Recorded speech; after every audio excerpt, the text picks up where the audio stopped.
세상 모든 나라는 자기 돈의 가치를 지키려고 필사적으로 애를 씁니다. 그런데 세상에서 가장 강력한 통화를 가진 미국이 오히려 달러를 약하게 만들고 있습니다.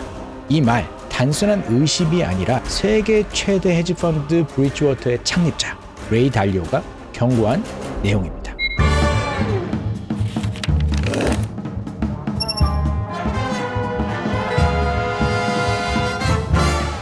레이 달리오는 누굴까요?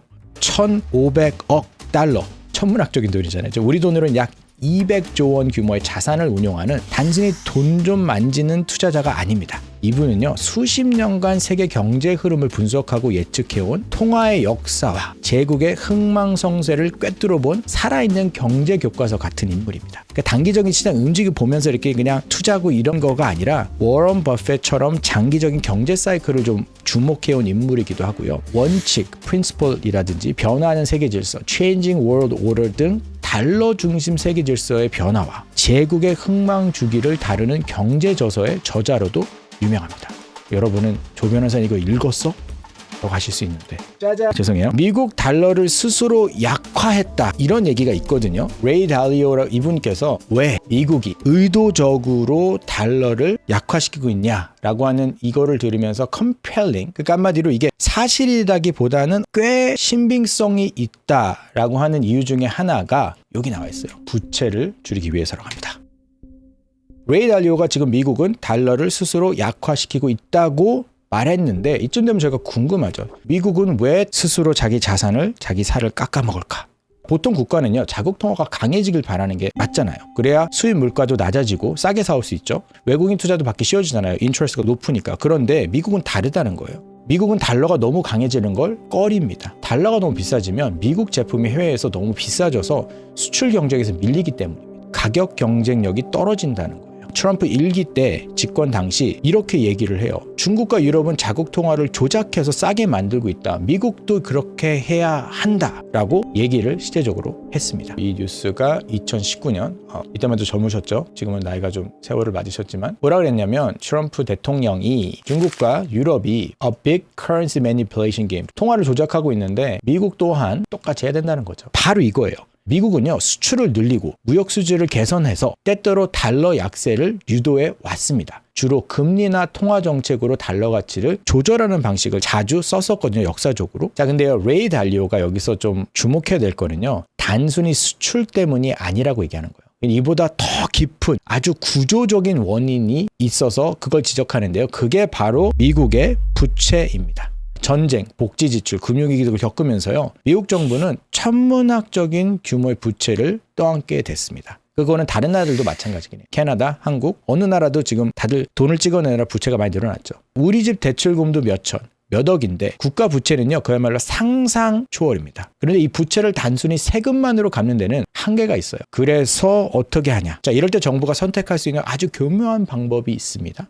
바로 화폐의 가치를 낮추는 겁니다. 물가가 오르면 예전보다 같은 돈으로 빚을 더 쉽게 갚을 수가 있거든요. 다시 말해서 인플레이션을 유도해서 부채를 줄이려는 전략인 건데, 인플레이션이라는 이름의 세금을 내고 있다는 거예요. 레이 달리오는 이걸 보이지 않는 세금이라고 표현을 했습니다. 자, 국민들은요, 직접 세금을 더 많이 내면 누가 좋아하겠어요? 단순히 물가 상승이 아니라요, 우리 돈의 가치를 떨어뜨려서 그 가치 떨어진 것을 이용해서 정부의 빚을 갚는 방식이라니까 좀 충격적인 거죠.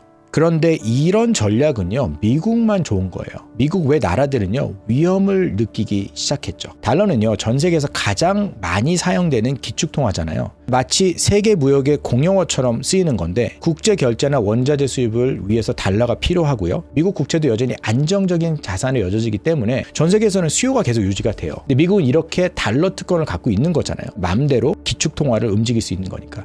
문제는 미국이 달러 가치를 의도적으로 낮추면 다른 나라가 보유한 달러 자산의 가치도 함께 떨어지는 거잖아요. 그러니까 쉽게 말해서 미국은 돈을 찍어서 자국 부채 부담을 줄이지만 인플레이션을 높여서 그 돈을 보유하고 있는 외국 정부나 투자자들의 자산 가치는 하락이라는 손해를 입게 되는 거죠. 더구나 이 달러 자산이 정치적 무기처럼 쓰인다면요, 달러 중심 체제 자체가 위험 요소를 느껴질 수 있는 거죠.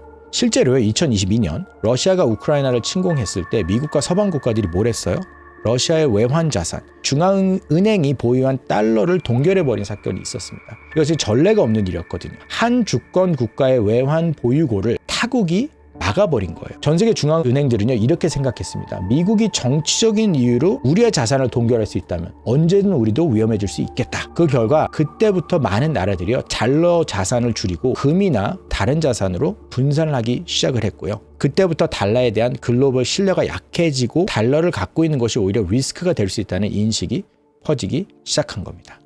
6월 11일 날 나온 기사거든요. 다시 금이 달러의 라이벌로 이제 올라왔다는 막 그런 이제 기사가 월스트리트저널에 났습니다. 각 중앙은행들이요 금을 사들이기 시작했다는 거예요. 이런 흐름 속에서 가장 적극적으로 탈달러의 움직임을 보인 나라가 중국입니다. 중국은요 브라질, 러시아, 파키스탄들과 함께 달러가 아닌 위안화로 무역을 하는 시스템을 구축을 하고 있어요. CIPS라는 위안화 국제결제망을 키우면서 달러가 없어도 무역과 금융거래가 가능한 자기들만의 인프라를 지금 구축하고 있습니다. 이와 동시에 중국은요 2013년부터요 꾸준히 미국 국채 보유량을 지속적으로 줄이고 있었어요. 금 같은 안전자산은 계속 또 반대로 사들이고 있습니다. 비상금을 달러 대신 금으로 바꾸는 거죠. 만약 달러가 흔들릴 경우에는 우리는 충분히 금 보유량을 가지고 대비를 할 수 있겠다 해서 자산을 다각화하고 있는 겁니다.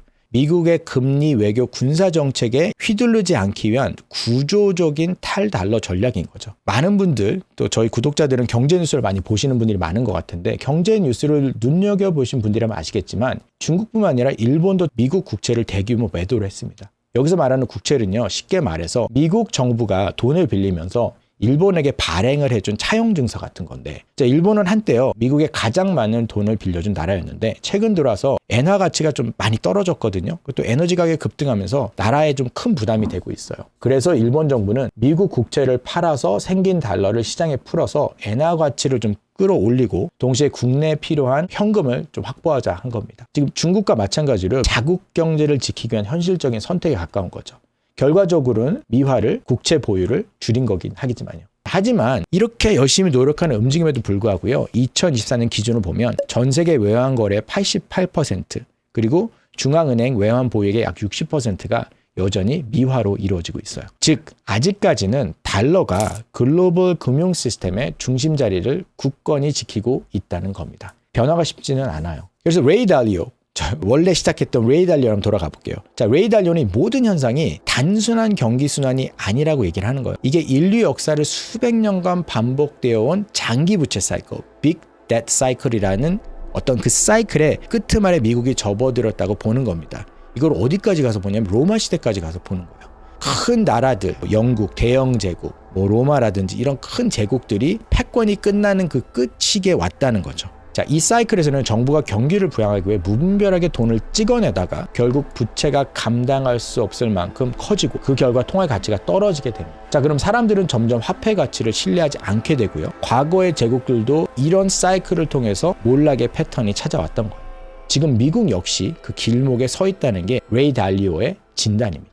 레이 달리오는요, 저희가 지금 역사적인 전환점에 서 있다는 거죠. 근데 이게 뭐 당장 내년, 내후년 이런 게 아니라 모든 역사학자들이 그러듯이 모든 경제학자들이 그러듯이 그 사이클에 있고 그게 뭐 10년이 될지 2년, 20년이 될지 30년이 될지 모르지만 이대로 가다간 그 사이클과 맞닥뜨려진다는 걸 얘기를 하고 있는 거예요. 정리를 하자면 미국은 무역과 부채 문제를 해결하기 위해 달러 약세를 전략적으로 활용을 해왔습니다. 역사적으로. 하지만 역설적으로 다른 나라가 자국 통화를 방어하려고 하면 미국은 항상 환율 개입하지 말라면서 경고를 되게 많이 했어요. 근데 이건 마치 나는 되는데 너는 안 돼라고 하는 이중잣대인 거잖아요. 이런 상황이 반복되면서 전 세계적인 다른 나라들이 이제는 달러를 절대적인 안전자산으로 보지 않게 됐어요. 레이 달리오의 말처럼 이 흐름은 단기적인 현상이 아니라 수백 년을 주기로 반복되어 온 역사적인 흐름의 일부일 수 있다라고 얘기를 하는 거예요. 오늘날 경제는요 복잡하게 얽혀 있습니다. 팬데믹 이후 지정학적인 갈등, 요즘 난리죠. 이스라엘하고 이란 싸우죠. 우크라이나 문제 있죠. 전 세계에서 지정학적 갈등이 지금 우후죽순으로 일어나고 있어요. 이제 이런 혼란 속에서 제대로 된 경제 교육을 받지 못한 채 시장에 뛰어드는 청년들도 좀 많죠. 그만큼 저희가 절제, 기록하고 공부하고 이 세 가지가 어느 때보다 되게 중요해졌습니다.